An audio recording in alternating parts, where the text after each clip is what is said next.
ठीक, देखिए भाई हमारा अगला स्लाइड क्या है, फीटल न्यूट्रिशन। कि जब ओव्यूलेशन होता है, सेकेंडरी ओसाइट फैलोपियन ट्यूब में जाता है, एम्पुला में जब फर्टिलाइजेशन होता है, डिवीजन करते करते हफ्ते भर में जब यहाँ पहुंच जाता है और इम्प्लांटेशन होता है।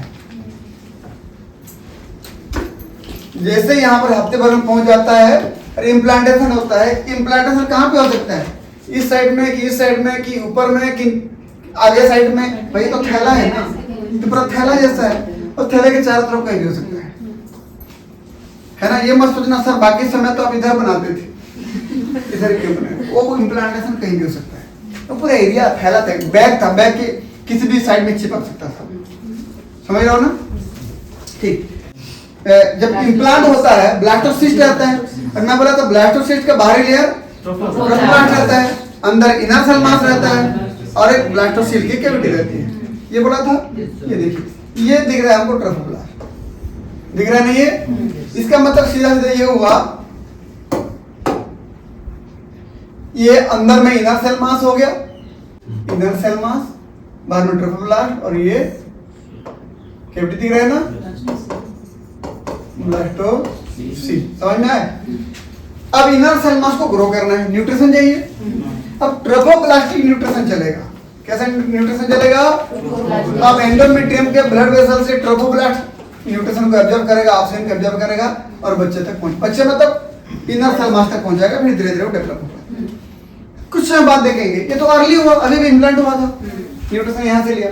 कुछ समय बाद क्या होगा, लेट प्रेगनेंसी, शुरू वाला अर्ली प्रेगनेंसी, बाद वाला लेट प्रेगनेंसी। तब तक क्या बन चुका है, देखिए तो प्लेसेंटा बन चुका है, ये बन चुका प्लेसेंटा, देखिए बन चुका प्लेसेंटा। अब न्यूट्रिशन किसके द्वारा होगा, प्लेसेंटा के द्वारा। मदर के एंडोमेट्रियम से उनके जो ब्लड वेसल्स होते हैं वहां से न्यूट्रिशन को प्लेसेंटा के द्वारा डिफ्यूज करके बच्चे तक पहुंचाया जाएगा। शुरू में ट्रोफोब्लास्ट सेल उसको एब्जॉर्ब करता है, बाद में प्लेसेंटा के द्वारा एब्जॉर्ब करके भेजा जाता है। ठीक है ना। इसको किस नाम से जानेंगे, ट्रोफोब्लास्टिक न्यूट्रिशन, है ना, ट्रोफोब्लास्टिक न्यूट्रिशन, इसको प्लेसेंटल न्यूट्रिशन।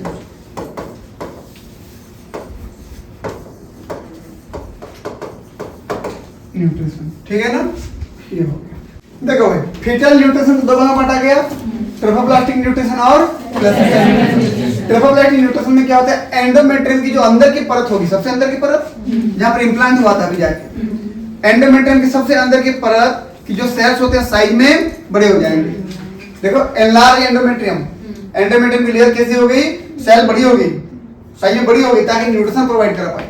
किसको, ट्रोफोब्लास्टिक सेल। तो ये एंडोमेट्रियम की लेयर थी, इधर मदर का टिश्यू था पूरा, एंडोमेट्रियम की सेल की लेयर, सेल की साइज जो बड़ी हो गई। ये पूरा क्या था देखो, तो ये इनर सेल मास दिख रहा है ना आपको, इनर सेल मास हो गया, और इधर क्या हो गया भाई, ये कैविटी हो गया, ब्लास्टोसिल कैविटी। ये एंडोमेट्रियम हो गया, एंडोमेट्रियम की सेल साइज में बड़ी हो गई और न्यूट्रिशन प्रोवाइड कर रही है। तो ट्रोफोब्लास्ट सेल उसको एब्जॉर्ब करके इनर सेल मास तक पहुंचा रही है। इसको क्या बोलूंगा, ट्रोफोब्लास्टिक न्यूट्रिशन। एनलार्ज एंडोमेट्रियम क्या कहलाता है, डेसिडुआ सेल। समझ में आया ना। Due to more progesterone secretion. अब बताइए, क्योंकि अब इम्प्लांटेशन हो गया है, ओव्यूलेशन हो गया था, फर्टिलाइजेशन होकर के इम्प्लांटेशन हो गया है, मतलब कार्पस ल्यूटियम बन गया है ना। कार्पस ल्यूटियम क्या निकालेगा, प्रोजेस्टेरोन ज्यादा निकालेगा। तो उस प्रोजेस्टेरोन की वजह से, उस प्रोजेस्टेरोन की वजह से एंडोमेट्रियम के अंदर का लेयर हाईली वेस्कुलराइज्ड और ग्लैंडुलर हो जाता बोला था। उसकी वजह से ये एंडोमेट्रियम का अंदर का ये सेल की साइज बढ़ गया और डेसिडुआ सेल कहलाता है। वो ज्यादा से ज्यादा न्यूट्रिशन को सीक्रेट करता है, रिलीज करता है, ताकि ट्रोफोब्लास्ट सेल उसको एब्जॉर्ब करके इनर सेल मास को दे पाए, तो वो जाके एपीब्लास्ट हैकोब्लास्ट बना पाए। पढ़े ना। चलिए इधर देख लीजिए, प्लेसेंटल न्यूट्रिशन, इधर मदर का टिश्यू था और उधर फादर का मत बोल देना, इधर मदर का टिश्यू, उधर फीटस का टिश्यू। दोनों टिश्यू कभी भी आपस में मिलते ही नहीं, मतलब एक ब्लड बहते नहीं होंगे, दोनों अलग अलग है। ये मेटरनल टिश्यू, ये फीटल टिश्यू कहीं ना कहीं बीच में लेयर रहता है, जंक्शन रहता है, कभी ब्लड मिलता नहीं है। ठीक, इसलिए देखिए जो भी चीज यहां तक आया इसके बाद डिफ्यूज होके गया। कैसे होके गया? यहां से डिफ्यूजन हुआ इसका।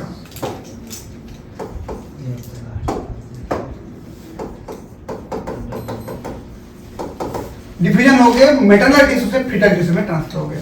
इसको क्या बोलूंगा? Placental nutrition. यहां पर ट्रोफोब्लास्टिक सेल एब्जॉर्ब करता है और वहां पर डिफ्यूजन होती है। समझ में आया ना? ये सबसे इंपॉर्टेंट है। फर्स्ट ब्लीडिंग डे था, 5 दिन तक ब्लीडिंग चलेगा, उसके बाद 9 दिन तक प्रिपरेटरी फेज, फिर 14 दिन तक सेक्रेटरी फेज, ये चलता था। मैं ये बोल रहा हूं कि ब्लीडिंग डे अगर ये है, पूरा मेंस्ट्रुअल साइकिल कितना वीक चलता है?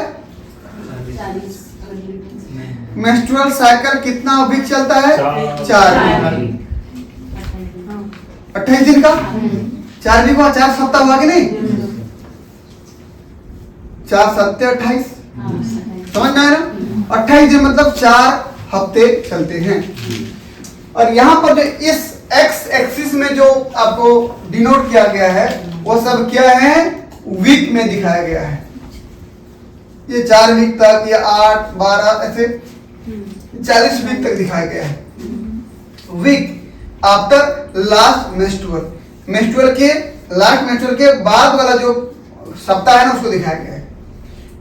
ड्यूरेशन ऑफ प्रेगनेंसी, प्रेगनेंसी का समय सप्ताह में दिखाया गया है। इधर क्या बोल रहा है? प्लेसेंटल मेम्ब्रेन कंडक्टिविटी, प्लेसेंटा की मेम्ब्रेन कितना न्यूट्रिशन कब लेती है, न्यूट्रिशन लेने की उसकी संवहन की क्षमता को दिखा रहा है ना? परसेंट में दिखा रहा है, कितना परसेंट न्यूट्रिशन ले रहा है, ये दिखा रहा है। अब मुझे ये बताइए, ये ब्लीडिंग का पहला दिन है,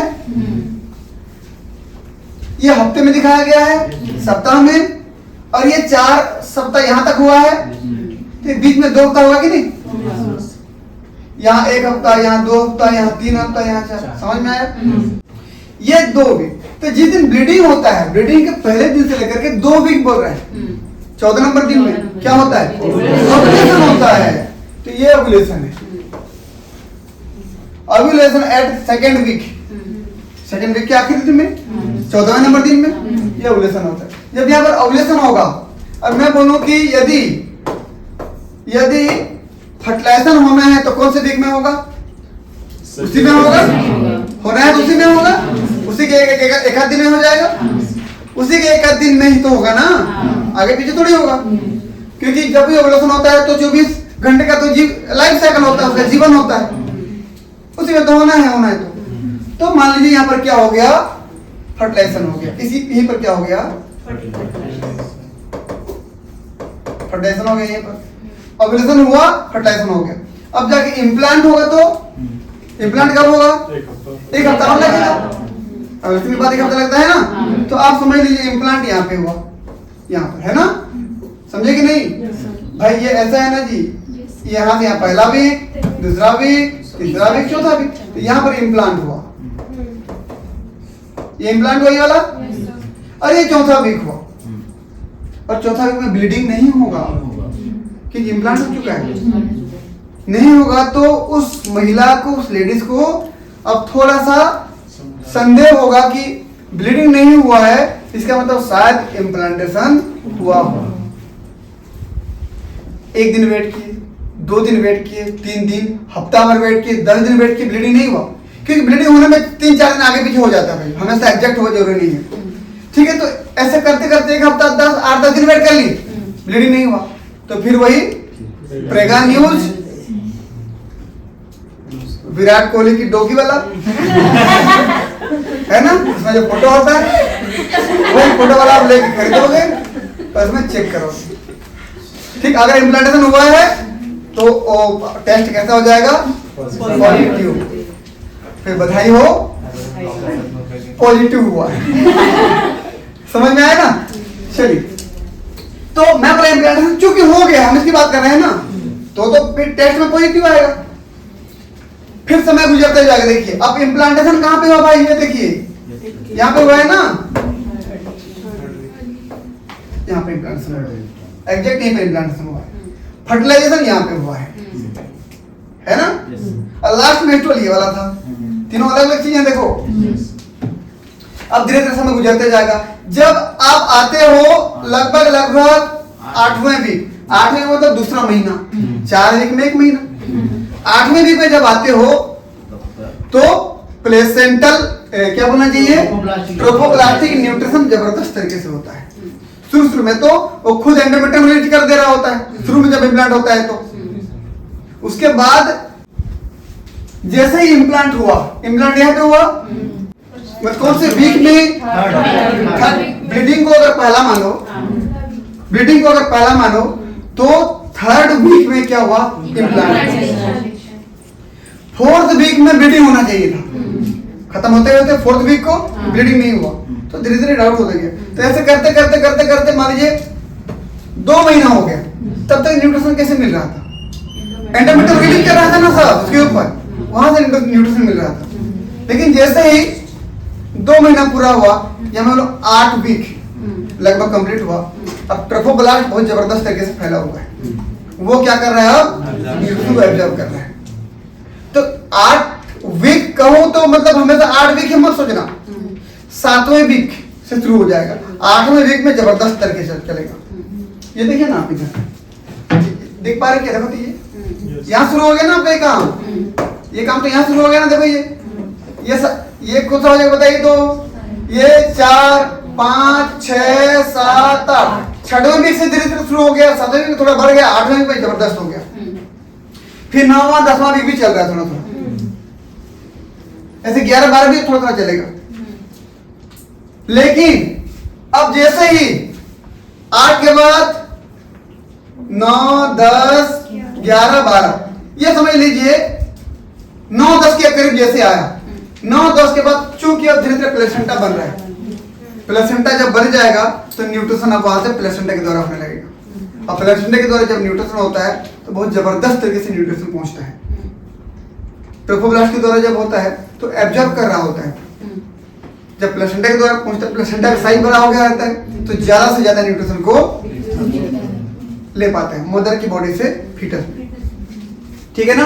ये देखो प्लेसेंटल न्यूट्रिशन चल रहा है बड़ा जबरदस्त, जैसे जैसे समय गुजरते जा रहा है प्लेसेंटल डिफिजन बड़ा जबरदस्त तरीके से चल रहा है। अब प्लेसेंटा सबसे ज्यादा काम कब करता है बोलने पर आप इसको समझ लीजिए 36 37 38 की वीक के आसपास, दिख रहा है ना ये, इस लाइन को आप देखिए और यहाँ पर देखिए, ये पूरा प्लेसेंटा अपना 100% काम करता है, 100% अपना फुल एफिशिएंसी के साथ काम कर रहा होता है। तो बहुत जरूरी भी है क्योंकि इसके बाद बच्चे को डेवलप होने के बाद बच्चे को पैदा होना है। 36 से लेकर 40 वीक के अंदर प्लेसेंटा अपनी फुल फॉर्म में रहता है। अगर ऐसा काम नहीं करेगा तो बच्चा अपना वेट गेन नहीं कर पाएगा, फुल्ली मैच्योर नहीं हो पाएगा। तो बच्चा यदि पैदा हो जाए ऐसा ही तो इमेच्योर हो जाएगा, वो किसी न किसी प्रकार की डेवलपमेंटल डिफिकल्टीज रहेंगी उसमें, समझे ना। जैसे प्लेसेंटा अपने फुल फॉर्म में कब आता है, 36 से लेकर के 40 वीक के अंदर, इसी बीच में पैदा होता है बच्चा, ठीक है। जब पूरा मैच्योर हो जाता है बच्चा पैदा हो जाता है। तो मोटा मोटी यहाँ पर जानने वाली बात यह है कि ब्लीडिंग के फर्स्ट डे से अगर हम काउंट करें, ब्लीडिंग के फर्स्ट डे से हम काउंट करें तब तो जगह पूरा प्रेगनेंसी बच्चे पैदा होते तक 40 वीक लगता था। अगर ओव्यूलेशन से काउंट करो तो ओव्यूलेशन तो यहाँ पर हुआ ना, यहाँ ओव्यूलेशन हुआ तो 2 वीक तो इधर पीछे हो गया ना, 2 वीक छोड़ दो तो 38 वीक हो जाएगा। फिर गेस्टेशन पीरियड में हमने ये तो पढ़ा था, लास्ट ब्लीडिंग को अगर काउंट करो तो आखिरी जो बच्चा पैदा होगा लगभग 40 वीक प्लस माइनस 7 डेज बोलते हैं, हफ्ता भर आगे पीछे हो सकता है, ठीक है ना। ओव्यूलेशन जहां से हुआ, फर्टिलाइजेशन जहां से वहां से काउंट करोगे तो 2 वीक कम कर दो आप, 38 वीक हो जाता है। क्योंकि लेडीज को उस महिला को अपना ब्लीडिंग वाला तो याद रहेगा ना कि ब्लीडिंग कब हुआ था, फर्टिलाइजेशन कब हुआ कि नहीं हुआ थोड़ी पता उसको, नहीं हुआ तो तभी तो प्रेग्नेंसी वाला टेस्ट किए थे, लेकिन ब्लीडिंग पता था कब था। ब्लीडिंग को ही काउंट कर रहे हैं हम लोग, लास्ट ब्लीडिंग से लेकर के 40 वीक तक ये पूरा प्रेगनेंसी का समय था। और उसमें लगभग ये 8वें वीक के आसपास ट्रोफोब्लास्टिक न्यूट्रिशन जबरदस्त चल रहा होता है। फिर धीरे धीरे उसके बाद प्लेसेंटल न्यूट्रिशन स्टार्ट हो जाता है और लगभग 35 से लेकर के 40 के बीच में प्लेसेंटा अपने पूरे फुल फॉर्म में काम कर रहा होता है, पूरे न्यूट्रिशन को डिफ्यूज कर रहा होता है मदर से बच्चे में। फिर जब बच्चा पैदा होने को हो रहा होता है अब प्लेसेंटा जो टूटेगा एक्स्ट्राएम्ब्रियोनिक मेम्ब्रेन, बाहर का मेम्ब्रेन टूटेगा, प्लेसेंटा टूटेगा, अम्बिलिकल कॉर्ड सहित बच्चा बाहर आएगा। फिर बाहर में उस कार्ड को काटते हैं, चिपकाते हैं, समझ रहे हो ना। तो ये 36 से 40 के समय पर बहुत ज्यादा देर में दिख रहा है नहीं, ये बहुत ज्यादा काम कर रहा है। लेकिन जब बच्चा पैदा होने को आ रहा है तो धीरे धीरे प्लेसेंटा की एक्टिविटी कम हो रहा है, क्योंकि बच्चा बाहर आने को तैयार है। आखिरी समय पर उसकी एक्टिविटी कम हो जाएगी। समझ में आया? किसी को किसी प्रकार का कोई दिक्कत है क्या? पूछ सकते हैं। ध्यान दो इधर कि टोटल जो 40 वीक का प्रेगनेंसी पीरियड था, उस 40 वीक के प्रेगनेंसी पीरियड में शुरू के लगभग 8-10 वीक तक, शुरू के 8-10 वीक तक मोटा मोटी अगर देखा जाए तो अर्ली जो न्यूट्रिशन है, 8 से 10 वीक तक का न्यूट्रिशन है, वो ट्रोफोब्लास्ट के द्वारा किया जाता है। इसलिए उसको यहां तक को क्या बोलते हो आप? यहां तक को ट्रोफोब्लास्टिक न्यूट्रिशन। उसके बाद 10 से लेकर आगे बच्चे के पैदा होते तक प्लेसेंटा के द्वारा न्यूट्रिशन लिया जाता है, तो उसको क्या बोलते हो? Placenta nutrition. और प्लेसेंटा धीरे धीरे जब बन रहा होगा तो कम काम कर रहा होगा। धीरे धीरे जब पूरी तरह से बन जाएगा, पूरा प्रिपेयर हो जाएगा, तो 35 से 40 वीक के अंदर बहुत ही जबरदस्त तरीके से फंक्शन करेगा और ढेर सारे न्यूट्रिशन बच्चे तक पहुंचाएगा। ये पूरा क्या हो जाएगा? Placental nutrition. तो इतना हो गया अर्ली ट्रोफोब्लास्टिक न्यूट्रिशन, इतना लेट प्लेसेंटल न्यूट्रिशन। समझ में आया?